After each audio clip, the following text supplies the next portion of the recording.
ಎಲ್ರಿಗೂ ನಮಸ್ಕಾರ. ನಾನು ಅಕ್ಷಯ್ ಕೆ, ಕರ್ನಾಟಕ ರಾಷ್ಟ್ರ ಸಮಿತಿ ಪಕ್ಷದ ಸಂಘಟನಾ ಕಾರ್ಯದರ್ಶಿ. ಇವತ್ತು ಲೈವ್ ಬರ್ತಾ ಇರೋ ಮುಖ್ಯ ಉದ್ದೇಶ ಬಂದು, ಈಗಾಗಲೇ ನಿಮಗೆ ತಿಳಿದಿರಬಹುದು, ತುಮಕೂರಿನಲ್ಲಿ ಕೆಆರ್ಎಸ್ ಪಕ್ಷದ ರಾಜ್ಯ ಉಪಾಧ್ಯಕ್ಷರಾದ ಸೋಮಸುಂದರ್ ಸರ್ ಅವ್ರನ್ನ ಮತ್ತೆ ರಾಜ್ಯ ಕಾರ್ಯದರ್ಶಿಯಾದ ಮಲ್ಲಿಕಾರ್ಜುನ ಭಟ್ರಳ್ಳಿ ಅವ್ರನ್ನ ಬಂಧಿಸಿದ್ದಾರೆ ಅಂತ ಒಂದು ಮಾಹಿತಿ ಬರ್ತಾ ಇದೆ. ಇದು ಇಡೀ ಪೊಲೀಸ್ ಇಲಾಖೆ ಅಯೋಗ್ಯ ಜನಪ್ರತಿನಿಧಿಗಳು ತಲೆ ತಗ್ಸುವಂತ ವಿಚಾರ. ಇದು ಕೆಆರ್ಎಸ್ ಪಕ್ಷಕ್ಕಾಗ್ಲಿ ಮತ್ತೊಬ್ರಿಗಾಗ್ಲಿ ಅವಮಾನ ಅಲ್ಲ. ಇಲ್ಲಿ ಮುಖ್ಯವಾಗಿ ನೀವು ಗಮನ ಹರಿಸಬೇಕಾಗಿದ್ದು, ಜನತಾ ದರ್ಶನ ನಡಿಬೇಕಾಗಿರೋದು. ಜನತಾ ದರ್ಶನ ನೀವು ಒಂದು ಜಿಲ್ಲೆಯಲ್ಲಿ ಒಬ್ರು ಸಿಎಂ, ಮುಖ್ಯಮಂತ್ರಿ, ಮಂತ್ರಿಗಳು ನಡೆಸ್ತಾ ಇದ್ದೀರಾ ಅಂದ್ರೆ ನಿಮ್ಮ ಅದು ಅಯೋಗ್ಯತನದಿಂದ ನಡೆಸ್ತಾ ಇರೋದು. ಯಾಕಂದ್ರೆ ಜನತಾ ದರ್ಶನ ಏನಕ್ಕೆ ನಡೆಸಬೇಕು? ಮೊದಲೇ ನೀವು ಸರಿಯಾಗಿ ಕೆಲಸ ಮಾಡ್ತಾ ಇಲ್ಲ. ಜನರು ನಿಮ್ಮ ಬಳಿ ಭಿಕ್ಷೆ ಬೇಡ ತರ ಯಾವ್ದಾರು ಒಂದನ್ನ ತಗೊಂಡ್ ಬಂದು ನಿಮ್ಮ ಮನೆ ಮುಂದೆಗಳಾಗ್ಲಿ ನಿಮ್ಮ ಕಚೇರಿಗಳ ಮುಂದೆ ಅಲಿದಾಡ್ಬೇಕು. ಇಷ್ಟು ಲಕ್ಷಾಂತರ ರೂಪಾಯಿ ನಾವು ತೆರಿಗೆ ಕೊಟ್ಟಿ ಅಧಿಕಾರಿಗಳನ್ನ ನೇಮಿಸ್ಕೊಂಡು ಜನಪ್ರತಿನಿಧಿಗಳನ್ನ ನೇಮಿಸ್ಕೊಂಡ್ ಮೇಲೂ ಜನತಾ ದರ್ಶನವನ್ನ ಮಾಡ್ಬೇಕಾದ್ರೆ ಜನತಾ ದರ್ಶನಕ್ಕೆ ಸಾವಿರಾರು ಜನ ಬರ್ತಾರೆ ಅಂದ್ರೆ ನೀವು ಅಲ್ಲಿ ಸರಿಯಾಗಿ ಕೆಲಸ ಮಾಡ್ತಾ ಇಲ್ಲ. ಅಧಿಕಾರಿಗಳಾಗ್ಲಿ, ತಾಲೂಕಿನ ಆಡಳಿತ ಆಗ್ಲಿ, ಜಿಲ್ಲಾಡಳಿತ ಆಗ್ಲಿ, MLAಗಳಾಗ್ಲಿ ಸರಿಯಾಗಿ ಕೆಲಸ ಮಾಡ್ತಾ ಇಲ್ಲ ಅನ್ನೋ ಕಾರಣಕ್ಕೆ ಸಾವಿರಾರು ಜನ ನಿಮ್ಮ ಜನತಾ ದರ್ಶನಕ್ಕೆ ಬರ್ತಾರೆ. ಇಲ್ಲಿ ಮುಖ್ಯವಾಗಿ ಜನತಾ ದರ್ಶನಕ್ಕೆ ನೀವು ಬರ್ತೀರಾ, ಒಂದು ಫೋಟೋ ಶೂಟ್ ಮಾಡಿಸ್ಕೊಂತೀರಾ, 2 ಅವರ್ 3 ಅವರ್ ಮಾಡ್ತೀರಾ, ಬಟ್ ಅಲ್ಲಿ ಸಾವಿರಾರು ಜನ ಬಂದಿರ್ತದೆ. ಇದೇ ನಿಟ್ಟಿನಲ್ಲಿ ನಿಮ್ಮನ್ನ ಭೇಟಿ ಮಾಡಬೇಕು ಅಂತ ನಮ್ಮ ಪಕ್ಷದ ರಾಜ್ಯ ಉಪಾಧ್ಯಕ್ಷರು ಮತ್ತೆ ಮಲ್ಲಿಕಾರ್ಜುನ ಭಟ್ರಳ್ಳಿ ಅವರು ಮತ್ತೆ ತುಮಕೂರು ಕೆಆರ್ಎಸ್ ಪಕ್ಷದ ಜಿಲ್ಲಾ ತಂಡ ಯಾವುದೇ ಒಂದು ವೈಯಕ್ತಿಕ ಕೆಲಸಗಳಿಗಾಗಿ ಅಲ್ಲಿ ಬಂದಿರಲಿಲ್ಲ. ಜನರ ಒಂದು ಏನು ಮೂಲಭೂತ ಸೌಕರ್ಯಗಳನ್ನ ಮತ್ತೊಂದಾಗ್ಲಿ ಮಾಡ್ಕೊಡಿ ಅಂತ ನಿಮ್ಗೆ ಮನವಿ ಪತ್ರ ನೀಡಕ್ ಬಂದಾಗ ಪೊಲೀಸರು ತಡೆದಾಗ ಒಂದು ಲೈನ್ ಅಲ್ಲಿ ನಿಂತ್ಕೊಂಡು ನೀವು ಹೋಗ್ಬೇಕಾದ್ರೆ ಭೇಟಿ ಮಾಡ್ಬೇಕಾದ್ರೆ ಕೊಟ್ಟಿದ್ದಾರೆ. ಅದನ್ನ ಲೆಟರ್ ಕೊಡ್ಬೇಕಾದ್ರೆ ಒಂದು ಕನಿಷ್ಠ ಸೌಜನ್ಯಗಳು ಇಲ್ಲ. ನೀವುಗಳು ಮಂತ್ರಿಗಳಾಗಿ ಏನು 10, 20, 30 ವರ್ಷಗಳಿಂದ ಬರೀ ಮಂತ್ರಿ, ಉಪಮುಖ್ಯಮಂತ್ರಿಗಳಾಗ್ಲಿ ಎಲ್ಲ ಜನಪ್ರತಿನಿಧಿಗಳ ಒಂದು ಬಿಹೇವಿಯರ್ ಇದೆ. ಇಲ್ಲಿ ನಿಮ್ಮ ವಿಡಿಯೋಗಳನ್ನ ಹೋಗ್ಬೇಕಾದ್ರೆ ಒಂದು ವಿಡಿಯೋ ಕೊಟ್ಟಾಗ ಏನಿದೆ, ಒಂದು ನೀವು ಯಾವುದೇ ಪಕ್ಷಾತೀತ ಒಬ್ರು MLA ಮುಖ್ಯಮಂತ್ರಿ ಆದ್ರೆ ಇಡೀ ಕರ್ನಾಟಕ ರಾಜ್ಯಕ್ಕೆ ಉಪಮುಖ್ಯಮಂತ್ರಿ ಆಗಿರ್ತೀರಾ. ಯಾವ್ದೋ ಒಂದು ಕಾಂಗ್ರೆಸ್ ಪಕ್ಷಕ್ಕಾಗ್ಲಿ, JDS ಪಕ್ಷಕ್ಕಾಗ್ಲಿ, ಬಿಜೆಪಿ ಪಕ್ಷಕ್ಕಾಗ್ಲಿ ಇಡೀ ರಾಜ್ಯದ ಜನರ ಸಂಕಷ್ಟಗಳಿಗೆ ಸ್ಪಂದನೆ ನೀಡಬೇಕು. ಯಾರು ಒಂದು ಮನವಿ ಪತ್ರವನ್ನ ನೀಡಿದಾಗ ಅದನ್ನ ತಗೊಂಡು ಓದಕ್ಕೂ ನಿಮ್ಗೆ ತಾಳ್ಮೆ ಇಲ್ದೇ ಇರೋದು ವಿಡಿಯೋ ಮಾಡ್ತಾ ಇದ್ದಾರೆ. ವಿಡಿಯೋ ಮಾಡೋದ್ರಿಂದ ತಪ್ಪೇನಿದೆ ಅದರಲ್ಲಿ? ವಿಡಿಯೋ ಮಾಡೋದು ಏನಿದೆ ಅದರಲ್ಲಿ? ವಿಡಿಯೋ ಮಾಡ್ತಾ ಇದ್ದಾರೆ ಅಂದ್ರೆ ನೀವು ಯಾವ ರೀತಿ ಸ್ಪಂದಿಸ್ತಾ ಇದ್ದೀರಾ ಜನಕ್ಕೆ ತೋರಿಸ್ಬೇಕಲ್ಲ. ಈ ತರ ನಾವು ಮನವಿ ಪತ್ರ ನೀಡಿದೀವಿ ಅನ್ನೋದಾರು ಜನಕ್ಕೆ ಗೊತ್ತಾಗ್ಬೇಕಲ್ಲ. ಏನಿದೆ ಸಾಕ್ಷಿ? ನೀವು ಜನತಾ ದರ್ಶನದಲ್ಲಿ ಮಾಡ್ತಾ ಇರೋದು ಪ್ರತಿಯೊಂದಕ್ಕೂ ಸೊಲ್ಯೂಷನ್ ಸಿಕ್ಬಿಡಿದಾ? ಅಲ್ಲಿ ನೀವು ತಗೊಂತೀರಾ, ಅದನ್ನ ತಗೊಂಡೋಗಿ ಎಲ್ಲಾರು ತಿಪ್ಪೆಯಲ್ಲಿ ಬಿಸಾಕ್ತೀರಾ ಅಷ್ಟೇ. ಇಂಥ ಕೆಲಸಗಳೇ ನೀವು ಮಾಡೋದು. ಅದಕ್ಕೆ ಜನತಾ ದರ್ಶನ ಅನ್ನೋದೇ ಮೊದಲು ನಿಮ್ಮ ಅಯೋಗ್ಯತನಗಳು ಏನೋ ಜನತಾ ದರ್ಶನದಲ್ಲಿ ಗೊತ್ತಾಗ್ತದೆ. ಸಾವಿರಾರು ಜನ ಜನತಾ ದರ್ಶನಕ್ಕೆ ಬರ್ತಾ ಇದ್ದಾರೆ ಅಂದ್ರೆ ನಿಮ್ಮ ಆಡಳಿತ ವೈಫಲ್ಯ ಯಾವ ರೀತಿ ಇದೆ ಅನ್ನೋದು ನಿಮ್ಗೆ ಅಲ್ಲಿ ಜನತಾ ದರ್ಶನಕ್ಕೆ ನೀವು ಜನರನ್ನ ಕರಿತೀರಲ್ಲ ಅಲ್ಲೇ ಗೊತ್ತಾಗ್ಬಿಡ್ತದೆ. ಇಲ್ಲಿ ನೆಕ್ಸ್ಟ್ ಮುಂದುವರೆದ ಭಾಗವಾಗಿ ಪೊಲೀಸರು ಏನ್ ಜನಪ್ರತಿನಿಧಿಗಳು, ನೀವು ಏನ್ ಕಾನೂನು ಓದಿರ್ತಿರೋ, ಏನ್ ಟ್ರೈನಿಂಗ್ ಕೊಟ್ಟಿರ್ತಾರೋ, ನಿಮ್ಗೆ ಯಾರನ್ನ ಯಾವ ರೀತಿ ಅರೆಸ್ಟ್ ಮಾಡ್ಬೇಕು ಅಂತ ಹೇಳ್ಕೊಟ್ಟಿದಾರ? ಕಾನೂನುಗಳೇ ಇಲ್ವಾ ನಿಮ್ಗೆ? ಅವ್ರನ್ನ ಕರ್ಕೊಂಡು ಹೋಗೋ ಅಂದಿದ ತಕ್ಷಣ ಕರ್ಕೊಂಡು ಹೋಗ್ಬಾರ್ದು. ಅಲ್ಲಿ ಏನ್ ಅಪರಾಧ ಏನಾಗಿದೆ? ಇಲ್ಲಿ ನೋಡಿರ್ಬೋದು, ಗಮನಿಸಿರ್ಬೋದು, ಮೊನ್ನೆ ತಾನೇ ನಿಮ್ಗೆ ಮದುರೈಯಲ್ಲಿ ತಮಿಳುನಾಡಲ್ಲಿ 7 ಜನನ ಆಲ್ಮೋಸ್ಟ್ 9 ಜನನ ಮರಣ ದಂಡನೆ ಮಾಡಿದ್ದಾರೆ ಪೊಲೀಸ್ ಅವ್ರನ್ನ. ನೀವು ಇಷ್ಟೆಲ್ಲ ಓದ್ ಬಂದಿರ್ತೀರಾ, ನಿಮಗೆ ಸಂಬಳ ಕೊಡೋದು ಜನಪ್ರತಿನಿಧಿಗಳಲ್ಲ ಅಲ್ರಪ್ಪ, MLAಗಳಲ್ಲ. ನೀವು ಅದನ್ನ ದಯವಿಟ್ಟು ತಲೆಯಲ್ಲಿ ಸ್ವಲ್ಪ ಬುದ್ಧಿ ಉಪಯೋಗಿಸಿ ಯೋಚನೆ ಮಾಡಿ. ಯಾರೋ MLA ಹೇಳ್ದ, ಯಾರೋ ಮಂತ್ರಿ ಹೇಳ್ದ, ಇವ್ರನ್ನ ಕರ್ಕೊಂಡೋಗಿ ಅಂದಿದ ತಕ್ಷಣ ಕರ್ಕೊಂಡೋಗ್ಬಿಟ್ಟು ಅವ್ರನ್ನ ಬಂಧಿಸ್ಬಿಟ್ಟು FIR ಮಾಡ್ಬಿಟ್ಟು ಇದೇ ದಿವಸ ಇನ್ನ ನೀವು ಸುತ್ತಮುತ್ತ ಇರೋ ರಾಷ್ಟ್ರಗಳನ್ನ ನೋಡ್ತಾ ಇದ್ದೀರಾ. ನೇಪಾಳ ಯಾವ ರೀತಿ ನಡೀತಾ ಇದೆ, ಬಾಂಗ್ಲಾದೇಶ್ ಯಾವ ರೀತಿ ನಡೀತಾ ಇದೆ. ಯಾವಾಗ ನೀವು ಈ ರೀತಿ ಜನ ವಿರೋಧಿಯಾಗಿ ಜನರನ್ನ ಕೆರಳಿಸೋ ರೀತಿಯಲ್ಲೇ ನೀವು ಅವ್ರು ಹೇಳ್ಬಿಟ್ರ ಕರ್ಕೊಂಡೋಗಪ್ಪ ಅಂದ್ರೆ ಕರ್ಕೊಂಡು ಹೋಗ್ಬಿಡೋದು, ದರ ಅಂತ ಕರ್ಕೊಂಡು ಹೋಗ್ಬಿಡೋದು.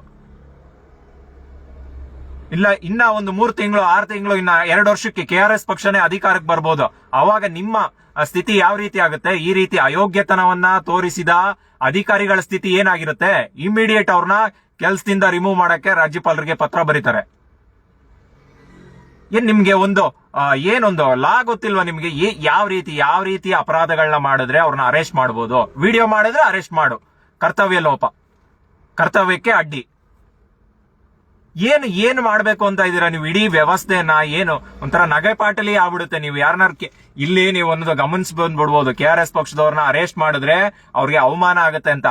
KRS ಪಕ್ಷದವ್ರನ್ನ ಅವಮಾನ ಮಾಡ್ತಾ ಇದ್ದೀರಾ ಅಂತ ನೀವ್ ಅನ್ಕೊಂಡ್ರೆ, KRS ಪಕ್ಷದವ್ರನ್ನ ಬಂಧನ ಮಾಡ್ತಾ ಇದಾರೆ ಅಂದ್ರೆ ಇಡೀ ರಾಜ್ಯಕ್ಕೆ ಗೊತ್ತಿರುತ್ತೆ ಪೊಲೀಸರು ಇದರಲ್ಲಿ ಏನೋ ಅಯೋಗ್ಯತನ ಮಾಡಿದ್ದಾರೆ KRS ಪಕ್ಷದವ್ರನ್ನ ಬಂಧಿಸಕ್ಕೆ ಅಂತ.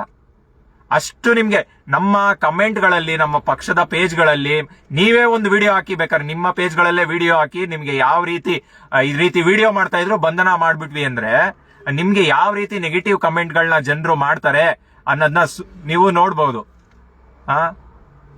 ಈ ರೀತಿಯ ವ್ಯವಸ್ಥೆಯನ್ನ ಪೊಲೀಸ್ ಇಲಾಖೆ ಏನು IPS ಓದ್ಕೊಂಡ್ ಬರ್ತಿರೋ ನೀವುಗಳು, IPS ಅಧಿಕಾರಿಗಳು, SP ಗಳು, IGPಗಳು, DIGಗಳು ಅದೇನು ಫಾಲೋ ಅಪ್ ಮಾಡ್ತಿರೋ ಏನು ಅನ್ನೋದು ಗೊತ್ತಾಗ್ತಾ ಇಲ್ಲ ನಮ್ಗಂತೂ. ಇಡೀ ರಾಜ್ಯ ಒಂದು MLA ಹೇಳ್ದಂಗೆ ಕೇಳು, MLA ಅರೆಸ್ಟ್ ಮಾಡು ಅಂದ್ರೆ ಅರೆಸ್ಟ್ ಮಾಡೋದು, MLA ಬಿಡು ಅಂದ್ರೆ ಬಿಡೋದು. ಏನೊಂದು ಕಾನೂನು ಸುವ್ಯವಸ್ಥೆ ಅನ್ನೋದೇ ಇಡೀ ರಾಜ್ಯದಲ್ಲಿ ಇಲ್ವಾ ಅನ್ನೋದೇ ನಮ್ಗೆ ಗೊತ್ತಾಗ್ತಲ್ಲ. ಇದಕ್ಕೆ ಕಾನೂನುಗಳು ಈ ರೀತಿಯ ಸುಳ್ಳು ಕೇಸ್ಗಳನ್ನ KRS ಪಕ್ಷದ ಮೇಲೆ ಯಾರು ಆಗ್ತಾ ಇದಾರೆ, ಕಾನೂನು ಕೂಡ ಇದಕ್ಕೆ ತುಂಬಾ ಗಂಭೀರವಾಗಿ ಪರಿಗಣಿಸಿ ಕೆಲವೊಂದು ಪ್ರಕರಣಗಳಲ್ಲಿ ಪೊಲೀಸರನ್ನ ಅಪರಾಧಿ ಮಾಡಿ ಅವ್ರನ್ನ ಶಿಕ್ಷೆಗೆ ಗುರಿಪಡಿಸದೇ ಇರಿದ್ರೆ ಇದು ಒಂದು ಕಾಮಿಡಿ ಆಗ್ಬಿಡುತ್ತೆ. ಪೊಲೀಸರು KRS ಪಕ್ಷದವ್ರನ್ನ ಅರೆಸ್ಟ್ ಮಾಡಿದಾರೆ ಅಂದ್ರೆ ಪೊಲೀಸವ್ರನ್ನ ನೋಡಿ ಜನರು ನಗೋ ತರ ಆಗ್ಬಿಡುತ್ತೆ. ವಿಡಿಯೋ ಇಟ್ಕೊಂಡು ಹಿಂಗ್ ಲೈವ್ ಮಾಡ್ತಿದ್ರೆ ಹೋಗಿ ಇಟ್ಕೊಂಡೋಗ ಅವ್ನ್ ಕೇಸ್ ಹಾಕ್ಬಿಡು. ಕರ್ತವ್ಯ ಲೋಪ ಎಲ್ಲಿ ಬರುತ್ತಲ್ಲಿ? ಅಲ್ಲೇನ್ ಜಗಳ ಆಡಿದಾರ? ಅಲ್ಲೇನ್ ನಿಮ್ ಮೇಲೆ ಅಲ್ಲೇ ಮಾಡಿದಾರ? ಸುಮ್ನೆ ಸುಳ್ಳು ಕೇಸ್ಗಳನ್ನ ದಾಖಲೆ ಮಾಡೋದು. ಇಡೀ ಸರ್ಕಾರದ ಒಂದು ಹಣವನ್ನ ಇವಾಗ ಅರೆಸ್ಟ್ ಮಾಡ್ಬೇಕು, ಅವ್ರನ್ನ ಡಾಕ್ಟರ್ಗೆ ಸಬ್ಮಿಟ್ ಮಾಡ್ಬೇಕು, ಅವ್ರನ್ನ ಅದಕ್ಕೊಂದು 10 ಜನ 15 ಜನ 20 ಜನ ಪೊಲೀಸ್, ಇದು ಜನರ ತೆರಿಗೆನಪ್ಪ. ಪ್ರತಿ ಜನರು ನೂರಾರು ಜನರು ತೆರಿಗೆ ಕಟ್ಟಿ ಕಷ್ಟಪಟ್ಟು ಕೂಲಿ ಮಾಡಿ ತೆರಿಗೆ ಕಟ್ಟೋದ್ರಲ್ಲಿ ನೀವು ಸುಳ್ಳು ಕೇಸ್ಗಳನ್ನ ಹಾಕಿ ಅವರಿಂದ ಪೊಲೀಸವ್ರನ್ನ ಹಾಕಿ ಅದನ್ನೇ ನೀವು ಒಳ್ಳೆ ಕೆಲ್ಸಗಳಿಗೆ, ಕಾನೂನು ಸುವ್ಯವಸ್ಥೆ, ಇಡೀ ರಾಜ್ಯದಲ್ಲಂತೂ ಡ್ರಗ್ಸ್ ಮಾಫಿಯಾ ಆಗ್ಬಿಟ್ಟಿದೆ. ಅದ್ರ ಬಗ್ಗೆ ಯಾರೋ ಪೊಲೀಸವ್ರುಗಳು ಹೆಚ್ಚಿನ ಸಂಖ್ಯೆಯಲ್ಲಿ ಕಾನ್ಸಂಟ್ರೇಟ್ ಮಾಡ್ತಾ ಇಲ್ಲ. ಈ ರೀತಿ ಮಾಡ್ರಿ ಅಂದ್ರೆ ಒಂದು ವಿಡಿಯೋ ಮಾಡಿದ ತಕ್ಷಣ ಅರೆಸ್ಟ್ ಮಾಡೋದು, ಅವ್ರನ್ನ ಜೈಲ್ಗೆ ಹಾಕೋದು. ಏನಿದ್ ನಿಮ್ಗೆ? ಪೊಲೀಸ್ ಇಲಾಖೆಗೆ ಒಂಥರ ನಗು, ಜನರು ನೋಡಿದ್ರೆ ನಗ್ಬೇಕು. ಪೊಲೀಸರು ಅಂದ್ರೆ ಎಷ್ಟು ಅಭಿಮಾನ ಇತ್ತು, ಎಂತೆಂತ ನಮ್ಮ ಪೊಲೀಸರು ನಮ್ಮ ರಾಜ್ಯದಲ್ಲಿ ಕೆಲಸ ಮಾಡಿದ್ದಾರೆ. ಕೇಳಿ ನೀವು ಮಂತ್ರಿಗಳ MLA ಮಾತ್ರಗಳ ಕೇಳಿ, ಅದು ಕಾನೂನು ಅನ್ವಯಿಸುತ್ತಾ ಕೇಳಿ. ಫಸ್ಟ್ ವಿಡಿಯೋ ಮಾಡಿದ್ರೆ ಅರೆಸ್ಟ್ ಮಾಡಬಹುದು, ಕರ್ತವ್ಯ ಲೋಪ ಅಂತ ಯಾವ್ದಾದ್ರು ನಿಮ್ಮ ಕಾನೂನಲ್ಲಿ 6 ತಿಂಗಳು 1 ವರ್ಷ 2 ವರ್ಷ ನೀವು ಟ್ರೈನಿಂಗ್ ಮಾಡ್ತಿರಲ್ಲ, ಪೊಲೀಸ್ ಅಕಾಡೆಮಿ ಮೈಸೂರಲ್ಲಾಗಿರ್ಬೋದು, ಚನ್ನಪಟ್ಟಣದಲ್ಲಾಗಿರ್ಬೋದು, 1 ವರ್ಷ ಓದ್ತಿರಲ್ಲ, ನಿಮ್ದು ಯಾವ್ದಾದ್ರು ಲಾ ಬುಕ್ ಅಲ್ಲಿ IPC ಸೆಕ್ಷನ್ ಆಗಿರ್ಬೋದು, ಇವಾಗ ಇತ್ತೀಚೆಗೆ BNS ಆಕ್ಟ್ ಗಳಲ್ಲಿ ಯಾವ್ದಾದ್ರು ಇದೆಯಾ? ಇದ್ರೆ ಬೇಕಾದ್ರೆ KRS ಪಕ್ಷದವ್ರಿಗೆ ತೋರಿಸಿ. ಈ ತರ ವಿಡಿಯೋ ಮಾಡಿದ್ರೆ ನಿಮ್ಗೆ ಎಲ್ಲೂ ನೀವು ವಿಡಿಯೋ ಮಾಡಕ್ಕಾಗಲ್ಲ. ನಾವು ಮಾಡ್ತಾ ಇರೋದು ಜನಪ್ರತಿನಿಧಿಗಳನ್ನ ಜನ ಸಭೆಗಳಲ್ಲಿ, ಅಧಿಕಾರಿಗಳಲ್ಲಿ, ಕಚೇರಿಗಳಿಗೆ ಹೋಗಿ ಸರ್ಕಾರ ಜನರ ತೆರಿಗೆಯಲ್ಲಿ ಯಾರು ಸಂಬಳ ಪಡಿತಾ ಇದಾರೆ ಅವ್ರನ್ನ ನಾವು ವಿಡಿಯೋ ಮಾಡಿದಾಗ ಒಂದು ಒಳ್ಳೆ ರೀತಿಯಲ್ಲಿ ರೆಸ್ಪಾನ್ಸ್ ಮಾಡ್ತಾರೆ. ಯಾವ ರೀತಿ ಅವ್ರ ಜನರಿಗೆ ಉತ್ತರವನ್ನ ಕೊಡಬಹುದು ಅನ್ನೋದ್ರ ಗಮನ ಇಡೀ ರಾಜ್ಯಕ್ಕೆ ಗೊತ್ತಾಗ್ಲಿ ಅನ್ನೋದು. ಇದೇ ರೀತಿ ಈ ಒಂದು ವ್ಯವಸ್ಥೆಯಲ್ಲಿ ಇವತ್ತು ಲೈವ್ ನಡೀತಿದ್ದಾಗ, ವಿಡಿಯೋ ಮಾಡ್ತಿದ್ದಾಗ ಅದೇ ಜನಪ್ರತಿನಿಧಿ ಆಗ್ಲಿ, ಉಪಮುಖ್ಯಮಂತ್ರಿ ಪರಮೇಶ್ವರ್ ಅವರಾಗ್ಲಿ ಸೌಜನ್ಯದಿಂದ ವರ್ತಿಸಿ, ಹೌದಪ್ಪ ಏನ್ ತೊಂದ್ರೆ ಏನಿದೆ ಮಾಡೋಣ ಕೊಡಿ, 1 ತಿಂಗಳಲ್ಲಿ 2 ತಿಂಗಳಲ್ಲಿ ಮಾಡ್ತೀನಿ ಅಂದ್ರೆ ಇಡೀ ಲೈವ್ ನಾವು ಮಾಡ್ತಾ ಇರೋದು ನಿಮ್ಮ ಒಂದು ದೊಡ್ಡತನ ಇಡೀ ರಾಜ್ಯಕ್ಕೆ ಗೊತ್ತಾಗ್ತಾ ಇತ್ತು. ನಮ್ಮ ಗೃಹ ಮಂತ್ರಿಗಳು ಎಷ್ಟು ಚೆನ್ನಾಗಿ ರೆಸ್ಪಾನ್ಸ್ ಮಾಡ್ತಾರೆ ಅಂತ. ನಾವು ಅದೇನು ಇಲ್ದೇ ಇರೋದೇನು ಹುಟ್ಟಾಕ್ ಮಾಡ್ತಾ ಇಲ್ವಲ್ಲ. ನಿಮ್ಮ ಯೋಗ್ಯತೆಗಳು, ನಿಮ್ಮ ಯೋಗ್ಯತೆಯ ಪ್ರದರ್ಶನವನ್ನ ನೀವೇ ಲೈವ್ಗಳಲ್ಲಿ ಇಡೀ ರಾಜ್ಯಕ್ಕೆ ಇದ್ ಮಾಡ್ತಾ ಇದ್ದೀರಾ. ಈ ರೀತಿ ಬಂಧನ ಮಾಡೋದ್ರಿಂದ ಇನ್ನೂ ಲಕ್ಷಾಂತರ ಜನಕ್ಕೆ ನಿಮ್ಮ ಯೋಗ್ಯತೆಗಳು ಗೊತ್ತಾಗ್ತಾ ಇದೆ. ಪೊಲೀಸವರು ದಯವಿಟ್ಟು ಸಲೀಂ ಅವರು, DG ಮತ್ತೆ IGP ಅವರು ಇದನ್ನೆಲ್ಲ ಸೂಕ್ಷ್ಮವಾಗಿ ಪರಿಗಣಿಸಬೇಕು. ನಿಮ್ಮ ಪೊಲೀಸ್ ಇಲಾಖೆಯ ಒಂದು ಮರ್ಯಾದೆ, ಘನತೆ, ಗೌರವವನ್ನ ಕಾಪಾಡ್ಕೋಬೇಕು ಅಂದ್ರೆ ಈ ರೀತಿಯ ಸುಳ್ಳು ಕೇಸ್ಗಳನ್ನ ಆಗೋದು, ಲೈವ್ ಮಾಡಿದ್ರು ಅಂತ ಕೇಸ್ ಹಾಕೋದು, ಇದನ್ನ ನೀವು ಎಸ್ಪಿಗಳಂತೂ IPS ಇಡೀ ದೇಶವನ್ನ ಉದ್ಧಾರ ಮಾಡಬೇಕು ಅಂತ IPS ಇಲಾಖೆಗೆ ಇದ್ ಮಾಡ್ತೀರಾ. ನಿಮ್ಮ ಪೊಲೀಸ್ ಇಲಾಖೆಗೆ ಅವಮಾನ ಆಗೋ ರೀತಿಯಲ್ಲಿ ಈ ರೀತಿ ಕೇಸ್ಗಳಾಗ್ತಾ ಇದಾರೆ ಪೊಲೀಸವರು ಅಂದ್ರೆ ನೀವು ಸ್ಟ್ರಿಕ್ಟ್ ಆಗಿ ವಾರ್ನ್ ಮಾಡಿದರೆ, ಒಂದು ಕಾಟಾಚಾರಕ್ಕೆ ಮಾಡ್ಕೊಂಡು ಇದು ಸುಮ್ನೆ ಪೊಲೀಸ್ ಇಲಾಖೆಗೂ ಬೇರೆ ಇಲಾಖೆಗೂ ಯಾವುದೇ ಒಂದು ವ್ಯತ್ಯಾಸ ಇಲ್ದಿರಂಗೆ ಆಗ್ಬಿಡುತ್ತೆ. ಈ ಕೂಡಲೇ ಈಗಾಗಲೇ ನಮ್ಮ ಪಕ್ಷದ ಉಪಾಧ್ಯಕ್ಷರಾದ ಮಂಜುನಾಥ್ ಅವರು ಲೈವ್ ಮಾಡಿ ತಿಳಿಸಿದ್ದಾರೆ. ಈ ಘಟನೆಯನ್ನ ಕೆಆರ್ಎಸ್ ಪಕ್ಷ ಗಂಭೀರವಾಗಿ ತೆಗೆದುಕೊಂಡು ಇಲ್ಲಿ ನಂತರ ಇದೇ ಸಾಕ್ಷಿ ನುಡಿಯಕ್ಕೆ ಸ್ವತಃ ಗೃಹ ಮಂತ್ರಿಗಳೇ ಬರಬೇಕು. ಅಲ್ಲಿ ಏನ್ ಕರ್ತವ್ಯ ಲೋಪ ಆಗಿದೆ, ಅಲ್ಲಿ SP ಇದ್ದಾರೆ, DC ಇದ್ದಾರೆ, ಅಲ್ಲಿ ಜನಸಂಪರ್ಕ ಸಭೆಯಲ್ಲಿ ಯಾವ ರೀತಿ ನಡೀತಾ ಇದೆ ಅನ್ನೋದು ಗೊತ್ತಾಗ್ತಾ ಇಲ್ಲ. ಇಡೀ ರಾಜ್ಯದ ಜನರು ಗಮನಿಸಬೇಕು ಏನಕ್ಕೆ ಈ ರೀತಿ ಭ್ರಷ್ಟ ವ್ಯವಸ್ಥೆ ಈ ರೀತಿ ನಡೀತಾ ಇದೆ. ವಿಡಿಯೋ ನೋಡಿದ ತಕ್ಷಣ ಯಾಕೆ ಅಧಿಕಾರಿಗಳು ಜನಪ್ರತಿನಿಧಿಗಳು ಈ ರೀತಿ ಒಂಥರ ಒಂದು ವಿಕೃತವಾಗಿ ವರ್ತಿಸ್ತಾ ಇದ್ದಾರೆ ಅಂದ್ರೆ ಅವರು ಜನರಿಗೆ ಸರಿಯಾದ ಕೆಲಸಗಳನ್ನ ಮಾಡ್ತಾ ಇಲ್ಲ. ಮುಂದಿನ ದಿನಗಳಲ್ಲಿ ನಿಮ್ಮ ಪಾಡು ಇಷ್ಟೇ. ಒಳ್ಳೆ ಸರ್ಕಾರಿ ಆಸ್ಪತ್ರೆಗಳಾಗ್ಲಿ, ಒಳ್ಳೆ ಸ್ಕೂಲು ಶಿಕ್ಷಣ ವ್ಯವಸ್ಥೆಗಳಾಗ್ಲಿ ತರಬೇಕು ಅಂದ್ರೆ ಯೋಗ್ಯರನ್ನ ಆಯ್ಕೆ ಮಾಡ್ಕೊಳ್ಳಿ. 24 ಗಂಟೆ ಟ್ರಾನ್ಸ್ಪರೆನ್ಸಿ ಇರಬೇಕು. ಒಬ್ಬ MLA ಕಚೇರಿಯಲ್ಲಿ ಏನ್ ನಡೀತಾ ಇದೆ ಅದರದ ಲೈವ್ ಆಗ್ಬೇಕು. ಒಬ್ಬ ಮಿನಿಸ್ಟ್ರು ವಿಧಾನಸೌಧದಲ್ಲಿ ಏನ್ ಮಾಡ್ತಾ ಇದಾರೆ ಅವ್ರದ್ದು ಒಂದು ಲೈವ್ ಆಗ್ಬೇಕು. ಜನರು ನೋಡ್ಬೇಕು ನಮ್ಮ ಮಂತ್ರಿ ಏನ್ ಮಾಡ್ತಾ ಇದಾರೆ. ನನ್ನ ತೆರಿಗೆ ದುಣದಲ್ಲಿ 2 ಲಕ್ಷ 3 ಲಕ್ಷ 5 ಲಕ್ಷ ಒಬ್ರೊಬ್ರಿಗೆ 40-50 ಲಕ್ಷದ ಕಾರ್ಗಳು ತಗೊಂಡು ಏನ್ ಮಾಡ್ತಾ ಇದಾರೆ. ಟ್ರಾನ್ಸ್ಪರೆನ್ಸಿ ಇರಬೇಕು. ಎಲ್ಲ ವಿಧಾನಸೌಧದ ವಿಡಿಯೋಗಳನ್ನ KRS ಪಕ್ಷ ಅಧಿಕಾರಕ್ಕೆ ಬಂದ್ರೆ ವಿಧಾನಸೌಧದಲ್ಲಿ ಪ್ರತಿ ದಿವಸ ಏನೇನ್ ನಡೆಯುತ್ತೆ ಅಂತ ಲೈವ್ ವಿಡಿಯೋ ನಡೆಯುತ್ತೆ. ವಿಧಾನಸೌಧದಲ್ಲೇ ಲೈವ್ ನೀವು ಸ್ಟ್ರೀಮಿಂಗ್ ಕೊಟ್ಬಿಟ್ರೆ ಯಾವುದೇ ಅಧಿಕಾರಿಗಳಾಗ್ಲಿ, DC ಆಗ್ಲಿ, ತಹಶೀಲ್ದಾರ್ ಆಗ್ಲಿ, ಗ್ರಾಮ ಪಂಚಾಯತಿಯವರಾಗ್ಲಿ ಯಾರು ಮಾತಾಡಕ್ ಆಗೋದಿಲ್ಲ. ಇದನ್ನ ರಾಜ್ಯದ ಜನರು ಗಂಭೀರವಾಗಿ ಪರಿಗಣಿಸಬೇಕು. KRS ಪಕ್ಷದ ಮೇಲೆ ದೂರ ಆಗಿದೆ ಅಂದ್ರೆ ಅವರು ಇವತ್ತೊಂದ್ ದಿವಸ ನಿಮ್ಮ ಷಡ್ಯಂತ್ರದಿಂದ ಒಂದ್ ದಿವಸ ಜೈಲಲ್ಲಿ ಇರ್ಬೋದು, ನಾಳೆ ಬರ್ತಾರೆ.